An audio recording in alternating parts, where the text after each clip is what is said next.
Hello and welcome back to another episode of the Soma Sports Broadcast. I am Benny and I'm here with Brandon, Phillip. Let's take a look at only Soma Sport update for this week. We had the girls basketball team who advanced to the playoffs at a 6-14 season. However, they took on Y and it was basically Y's game from out the gate where Y took this one 48-23. So this past weekend, we had IndyCar at St. Pete. And before we get started recapping that, let's take a look at some pre-race interviews. For today's race.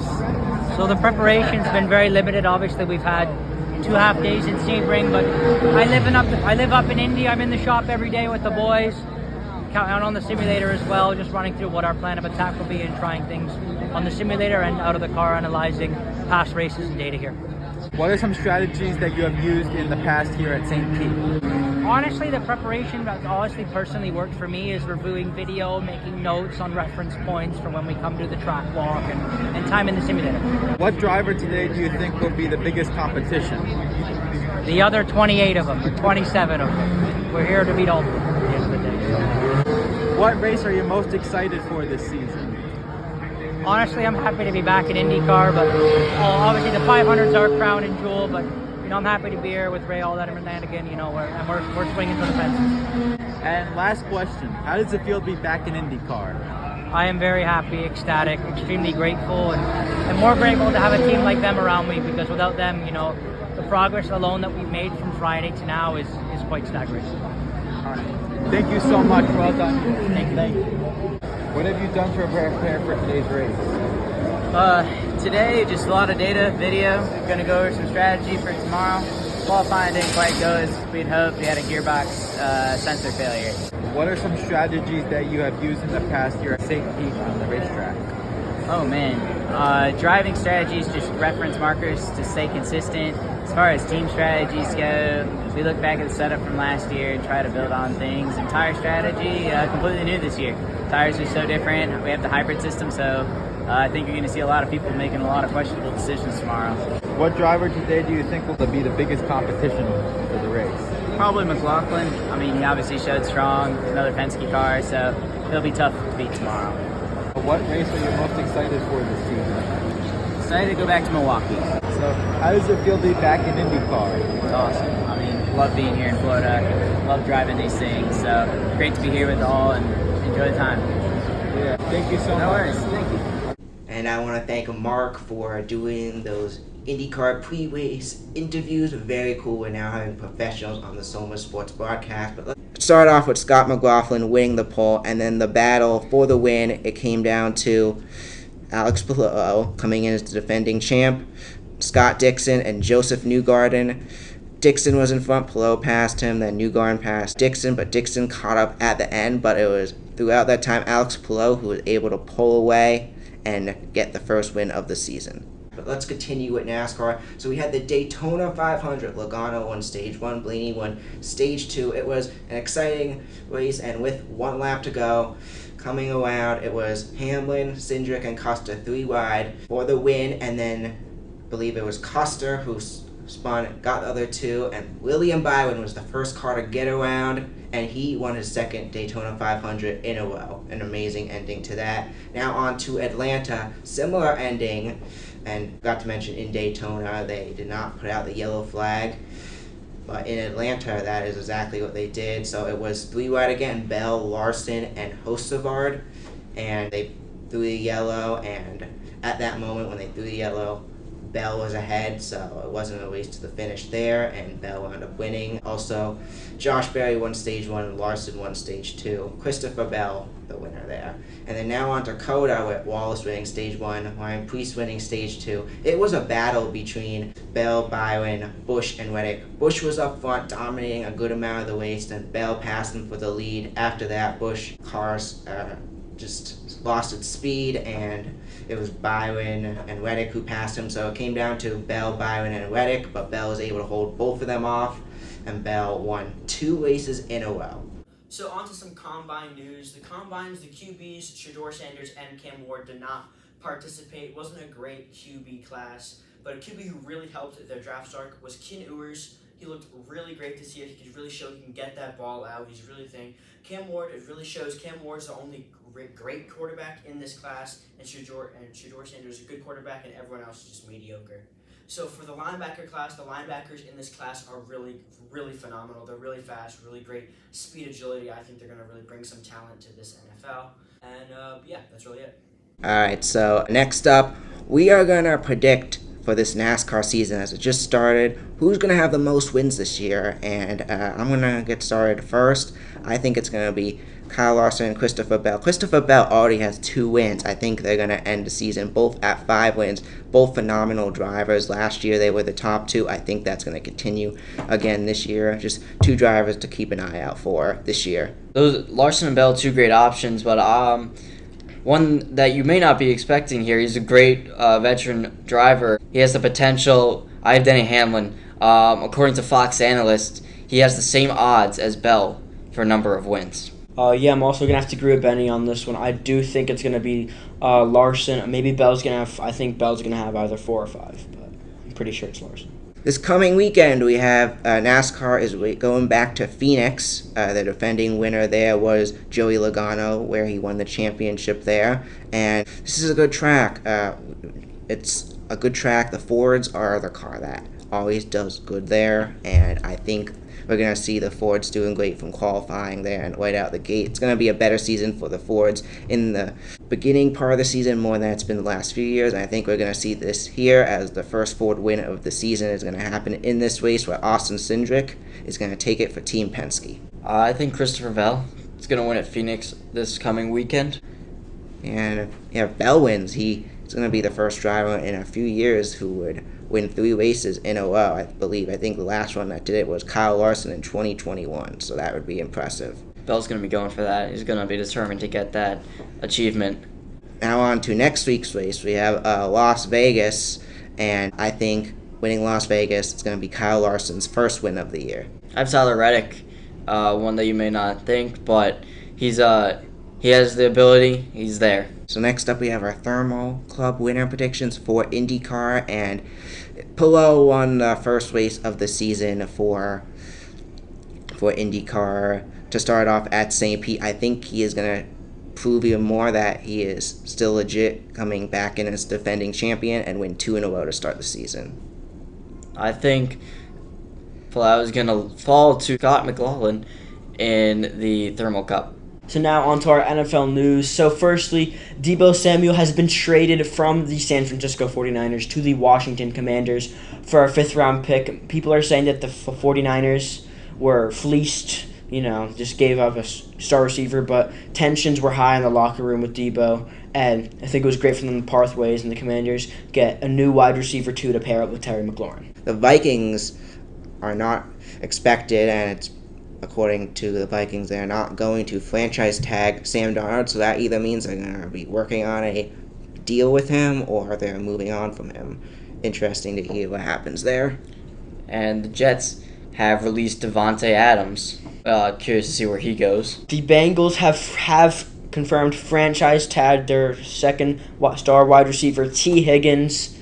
So he will be staying with them, and let's see if any other teams are interested or where he's going to go. More recent news, the Seahawks have decided to release Tyler Lockett after being pushed down after the season to the number 3 receiver, basically, on the Seahawks, with DK Metcalf and Smith-Njigba up higher. DK Metcalf is requesting a trade. And we also have Max Crosby staying in Las Vegas. He is now the highest paid non-quarterback of all time. I believe it's a 3-year, $102.2 million deal. So he's going to be staying there for a while with Pete Carroll. And more big news, the Chargers, as of last night, have released Joey Bosa. Interesting move there. Next up, we have the MLB Top 10 Power Rankings, as we are about midway through spring training, and the season is coming up upon us very quickly. It's going to start the end of March this year. So far, just looking at off-season moves and how spring training's been going and injuries, we have our top 10. Number 1, the Dodgers. Number 2, Phillies. Number 3, Yankees. Number 4, Diamondbacks. Number 5, Braves. Number 6, Orioles. Number 7, Mets. Number 8, Padres. Number 9, Rangers. And 10, Tigers. No big surprises there. All teams that have been doing well for themselves the past 2 years. Handful of teams that have been in the playoffs the past 2 years. So we can't wait to start the regular season and see who is going to make a run for the playoffs. Now we're going to be taking a look at current standings and latest in the NBA. And after a win last night against the Heat, the top team are the Cavs, and the Cavs are a team, like, the players aren't amazing, but they're good enough to win games, and they don't have any stars like Luka or anything. They have Donovan Mitchell, but they're also a team that has a good system going and has been able to do what has been needed to be done to win games, and that is a big reason why the Cavs are 52-10. On the other hand, top of the West, we have the Thunder, who are 51-11, and that largely has to do with Gilgeous Alexander, and 51-11, a phenomenal record, already at 50 wins at this point of the season, is basically unheard of, at least the last few seasons, and they're a team that I could see going all the way to the finals. Number 2 in the East now, we have the Boston Celtics, a little bit more off from last year, still playing phenomenal, but just putting their record next to their Cavs record, it's not as impressive, but this is still a team to look out for. They're still playing phenomenal basketball with 44 wins and 18 losses. Not as great, but still been able to get it done, and I think this is going to be a team that I could see making the finals, and they could beat the Cavs as well. They have beaten the Cavs a few times this season. A rough loss a few days ago against the Cavs for the Celtics, but I think they could beat them come playoff time. Now, second in the West, we have the Lakers, and the Lakers are a team that they weren't doing amazing. They were playing better this year, and then they traded for Luka Doncic, and now that puts them up at the 2 seed. Just phenomenal fit for Luka Doncic there. LeBron James, not playing as good, but still playing phenomenal this late in his career. Did reach 50,000 points just the other day, but I think Luka is the big reason why this Laker team is doing much better, and they may be a threat to win the finals this year just with that one trade. And yeah, it's just big for the Lakers. Third in the West, we have the Nuggets, the 2023 champions. This is always a team to look out for. Jokic not having as a good season. He's still playing phenomenal, but not as good as Gilgeous Alexander, so he's probably not going to win MVP this year, but 40-22, third in the West, a great team. And then finally, the Knicks, 40-21, similar to the Cavs, just not doing it as good, obviously, a team that isn't filled with stars like the Celtics, but they have a good chemistry going, and they've been able to get the wins, and that's what matters. All right, starting off with our free agency predictions. First off, we have Sam Darnold. I think he's going to stay with the Vikings. I mean, some other teams, for example, the Jets, they could definitely use, bring him back, maybe see what other potential he's got, but I think he's going to stay. Yeah, I agree. I think the best move for him and the Vikings is for Sam Darnold to stay there. They found a quarterback who played phenomenal with this team. The team's not changing much. I think they should not change it even more and keep their most important player, as that obviously it worked out last season, and I think he stays with the Vikings. Yeah, he's going to stay with the Vikings. It just doesn't make sense for him to part ways with them right now. And next up, we have Drake Greenlaw from the 49ers. I see him going to the Commanders this offseason. Another potential location, I think the Bengals will pick him up. Yeah, I also do agree with Benny. I do think the Commanders could use some more help. I mean, they already got Debo from the Niners, so might as well get Drake Greenlaw too. So next up, this is probably the biggest one of the offseason. We got Aaron Rodgers, and this is a team that most are probably not expecting him to go to, haven't even thought of, but there's been rumors the Seahawks are expecting to move on from Geno Smith, and I think he's going to go to the Seahawks. They already have Smith and Najigma. If DK gets to stay, they release Tyler Lockett, so they're making cap room for someone, and if I could see with Aaron Rodgers and probably Devontae Adams as well joining this squad, I wonder to see if they'll do great. They did great last season, and the team wasn't phenomenal, and it was their coach's first year. So if they get Aaron Rodgers, this team could be one of the top teams in the league. We'll see. I have Aaron Rodgers. I think he could go to the New York Giants. Reason I'm saying that, the Giants were our speculation to look up to trade up to the number 1 overall pick. But if they do, they probably want a veteran quarterback to probably start for a couple games, teach whoever they get, either Cam Ward or Shadur Sanders, teach them like the ropes. Teach him like how the NFL is like. Or I think Aaron Rodgers could retire. I mean, it's getting to that time. Last year he had a decent season, very overlooked, but I think it's time for him to retire. Yeah, it's time for him to retire. He needs to make way for some of these newer quarterbacks, younger quarterbacks that have potential. So next we have Stephon Diggs. I think he's going to go to the Chiefs. I've seen that they've shown a little bit of interest in him. I think that can go a long way. They're always looking for someone to stack up with Patrick Mahomes. I think that he could go possibly to the Seahawks. I mean, DK just requested a trade. Tyler Lockett was unfortunately released, so they have some cap room.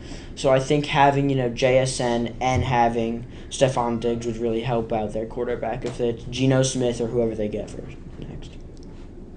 Yeah, and I think he's going to go to the Chargers, a team that they do have some good receivers that they got last year from the draft, but I feel like bringing a veteran in like Stephon Diggs would help the Chargers tremendously, and I think that's what he's going to do for there.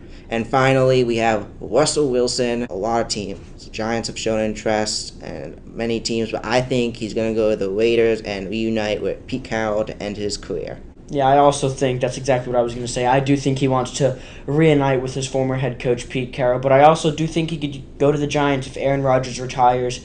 Russell Wilson could be some help and give some experience to the younger quarterbacks that they have.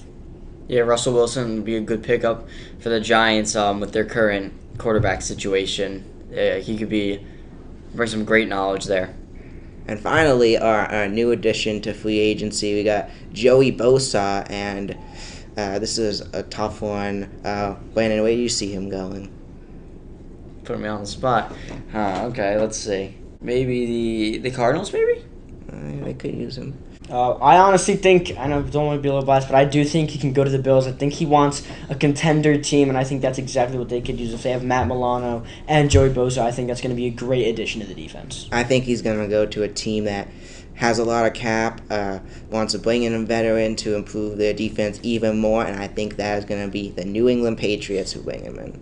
All right, now on, let's see, more free agency grades. Saquon Barkley. Brandon, let's start with you. I give him the A++. Just a little bit more. It was a good move there. Yeah, I think 2024 free agents, Saquon Barkley to the Eagles, probably one of the best signings, if not the best, and I think that's an easy A+. They even add in an A++. Yeah, I also have to agree with both of them, A+. I mean, Saquon Barkley had so many touchdowns. He brought the Giants. He was the only reason they had those 6 wins last year. And the second he gets to a good team with a good O-line, good team, instantly, wins the Super Bowl. And, it's a really great signing by the Eagles. Yeah, next up we have Derrick Henry going to the Ravens this past offseason. And I think it was a good signing. I'd give him an A- because he had some great games, but then he also had not the best games. And also Lamar there as a running threat. I think it was a good move for Derrick Henry to go there, but not an A+, so I give them an A-. Yeah, I'm going to have to give an A. Not as good as Saquon Barkley, but still a pretty good move. Yeah, I'm going to give him a B+. I mean, I think since they already had, Lamar Jackson, I really think they should have got maybe some help in other places, maybe the receivers. I mean, if they got, a cheaper running back, they could have spent a little more on the receivers because they already have Lamar Jackson, dual threat quarterback, and basically run anywhere on the field. And finally, we have Kirk Cousins going to the Falcons. This is just, from way out of the gate, he actually played great the first few weeks. He had that one game with over 500 passing yards, but then out the rest of the season, basically, he went in bunch of games he threw 1 touchdown, 8 interceptions or something like that, and it was just a bad time for Kirk Cousins. Even with Drake London and Mooney as the receivers, he just wasn't able to get succeed and get the ball down the field, and I think that is why it's going to be an F, and he was also eventually benched towards the end of the season, so I give that signing an F. Yeah, I'd give it a D. I think it was really great to bring some experience to Michael Penix, even though they didn't know they were going to draft him because they had Kirk Cousins. I mean, but he really had all those great weapons around him. You know, Kyle Pitts, Darnell Mooney, Drake London, Bijan, had all of that around him. Still couldn't. He brought the team to, I think, 8 and 9. Wasn't enough to make the playoffs, but I do not think that was a good signing. Yeah, I have to go with a D-. Just didn't really work out too well in the end. As Benny said, he had a good few games at the beginning of the season, but it was kind of just a downhill from there. Alright, so next up we have our interview. Alright, so today we are here with Somers girls field hockey coach, Coach Scavelli. Thank you for coming today. Thank you for having me. And let's get started with your interview. So, first question is, what inspired you to become a field hockey coach? So I've been playing field hockey since I was in second grade, and it's just kind of been in my life for a very long time. My older sister played, so I played all throughout elementary school, middle school, high school, and college, and I've kind of just always felt like coaching was something that would fit my interests. In high school, I coached the younger kids. In college, I coached high school kids, and then when I graduated college, I went right into coaching when I came back home. So it's definitely something that I've always wanted to do and really love doing. Oh, very cool. Mm-hmm. And How did you work up to your position today? So as a Somers field hockey coach, I mentioned a little bit, but after college I came back to New York and I was an assistant coach at my alma mater at my high school, and then I switched my professional job as a social worker and started working here at the high school, and then they offered me the field hockey position as well. So this is my second season as the Somers varsity field hockey coach. And for some of us that may not know, could you tell us some of the basics of field hockey? Yeah, for sure. So field hockey in the U.S. is not well known, but across the world it's really popular. So across the world it's actually the third most popular sport based on like Olympic ratings when they look at how many people watch the game. So in the U.S. it's primarily a girl sport, but men do play. In other countries it's really popular, like the Netherlands. A lot of people are playing from the time they're really young. Two things about field hockey that most people don't know. One, the field hockey stick is flat on one side and round on the other, so you can only use the flat side of the stick. So unlike hockey where you can move the ball on both sides of your stick, field hockey you have to turn your stick over. And there's also only righties in field hockey, essentially. There's some lefties that play kind of backwards, but everybody plays with a right-handed stick in field hockey. That's the only ones they make. They don't make left-handed sticks. Very interesting. Mm-hmm. Yeah, I know you talked a little bit about starting in second grade and your older sister played. Do you have any other background when you started playing? When I started playing, yeah, so I started playing at like a local camp that the town ran, and I would go to it from the time I was in second grade, and now I coach at it every year. But my sister played, so I've just always kind of been around it. And then I played in high school and I played in college, so it's been in my life for a long time.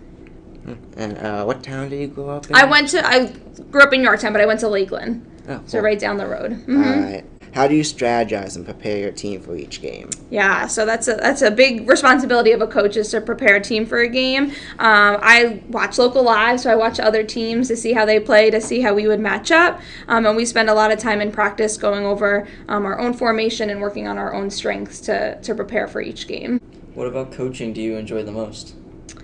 What do I enjoy the most? I think when younger kids are learning the game, I really like to teach them about it, because a lot of kids know about other sports, but field hockey is usually a really new sport to a lot of families. So I love being able to show them, the rules of the game and how to play. And then at the high school level, I really love when athletes are working on a skill and they finally, are able to master that skill. So there's some mechanics that are different and specific to our sport. So when kids are able to, master getting a hit down or like a reverse chip or a specific skill, I find that really enjoyable when kids are able to succeed. How would you describe your coaching style and how does it affect your team?